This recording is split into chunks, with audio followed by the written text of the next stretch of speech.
نبی کریم صلی اللہ علیہ وسلم ایک مرتبہ سفر میں تھے۔ سفر میں ایسا ہوا کہ ایک جگہ پڑاؤ ڈالا ہوا تھا آرام کرنے کے لیے، تھوڑی دیر سستانے کے لیے بیٹھے تھے صحرا میں۔ دور سے ایک شخص اپنے گھوڑے پہ سوار آتا ہوا دکھائی دیا۔ آپ صلی اللہ علیہ وسلم نے اس شخص کو جب دور سے دیکھا تو صحابہ کرام سے فرمایا کہ یہ تمہارے پاس آنا چاہتا ہے، وَإِيَّاكُمْ يُرِيد، یعنی تمہاری تلاش میں ہے، تمہارے پاس آنا چاہتا ہے۔ صحابہ کرام نے جب یہ بات سنی تو اللہ کے رسول صلی اللہ علیہ وسلم نے بتائی تھی تو کھڑے ہو کر تھوڑی آگے جا کے راستے میں اس شخص کا انتظار کرنے لگے۔ اب جب یہ انتظار کرنے لگے تو وہ شخص قریب پہنچا، گھوڑے پہ سوار تھا۔ جب وہ قریب پہنچا تو اس کے ہونٹ زخمی تھے، ایسا لگ رہا تھا کہ اس نے کوئی پتے وغیرہ کھائے ہے، کھانا نہیں ملا ہوگا راستے میں، دور سے آیا ہوا ہے۔ اس نے جب لوگوں کو دیکھا، جانتا نہیں تھا کون ہے، تو اس نے ان سے پوچھا ارید یثرب ارید محمدن، میں یثرب جانا چاہتا ہوں۔ یثرب مدینہ منورہ کا پرانا نام تھا۔ میں یثرب جانا چاہتا ہوں اور میں محمد کے پاس جانا چاہتا ہوں صلی اللہ علیہ وسلم۔ آپ صلی اللہ علیہ وسلم نے جب یہ بات سنی فوراً دوڑ کے خود اس کی تسلی کے لیے، اس میں دیر نہیں لگائی کہ تھوڑے سے سسپنس میں ڈال دے اس کو اور پھر بعد میں بتا دے، نہیں، فوراً اس کی پریشانی کو ختم کیا، وَأَنَا مُحَمَّدٌ، میں محمد ہوں صلی اللہ علیہ وسلم۔ اس شخص نے جب یہ دیکھا کہ مجھے تو اپنی مراد مل گئی تو فوراً کہا یا رسول اللہ، آپ مجھ سے کیا مطالبہ کرتے ہیں؟ آپ مجھ سے کیا چاہتے ہیں؟ آپ صلی اللہ علیہ وسلم کیا چاہتے تھے؟ بس یہ نہیں جلدی جلدی ایمان لے آؤ۔ اس شخص نے کلمہ پڑھ لیا، مسلمان ہو گیا۔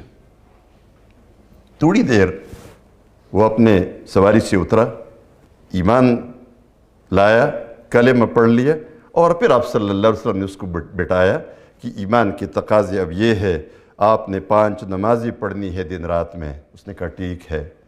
آپ نے رمضان کے روزے رکھنے ہیں۔ اس نے کہا ٹھیک ہے۔ آپ نے زکوٰۃ دینی ہے۔ اس نے کہا ٹھیک ہے۔ یہ جتنی بھی باتیں ضروری تھی یہ بتا دی، مختلف جو شروع میں کسی کو بتائی جا سکتی ہے۔ اس نے کہا بس اتنا؟ ہاں بس ابھی اتنا ہے۔ اور اس شخص نے رخصت لے لی اور چل پڑا، اپنے گھوڑے پہ سوار ہوا۔ چند قدم یہ آگے گیا تھا تو چونکہ صحرا تھا، صحرا میں ایک چوہے نے، جنگلی چوہے نے اپنے لیے وہ بل بنایا ہوا تھا، وہ سوراخ بڑا تھا، اس کے گھوڑے کا پاؤں، جو سامنے والا پاؤں تھا، اس کے اندر گیا اور گھوڑا الٹا گر گیا۔ جب یہ گھوڑا گر گیا اس کا تو یہ شخص بھی سر کے بل نیچے گرا۔ صحابہ کرام نے دیکھا تو جلدی دوڑے، چند قدم آگے گیا تھا وہ، دوڑ کے جب اس شخص کو دیکھا، اس کو اٹھایا تو جان نکل گئی تھی، فوت ہو گیا تھا۔ فوراً رسول اللہ صلی اللہ علیہ وسلم کو انہوں نے اطلاع دے دی کہ یہ شخص تو فوت ہو گیا۔ آپ صلی اللہ علیہ وسلم جلدی روانہ ہو گئے، اس شخص کے پاس پہنچے، اس شخص کو ایسے دیکھا، فوراً اپنا منہ ایسے کر کے دوسری طرف دیکھنا شروع کیا۔ اس کے بعد اس شخص کو نہیں دیکھا اور حکم دیا کہ اس شخص کو پانی کے پاس لے جاؤ، یعنی اس کو غسل دے دو۔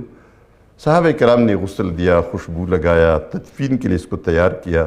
آپ صلی اللہ علیہ وسلم نے اس کا جنازہ پڑھا اور پھر تدفین کے لیے آپ قبر کے کنارے بیٹھ گئے، قبر تیار ہوا، یہ شخص دفن ہوا۔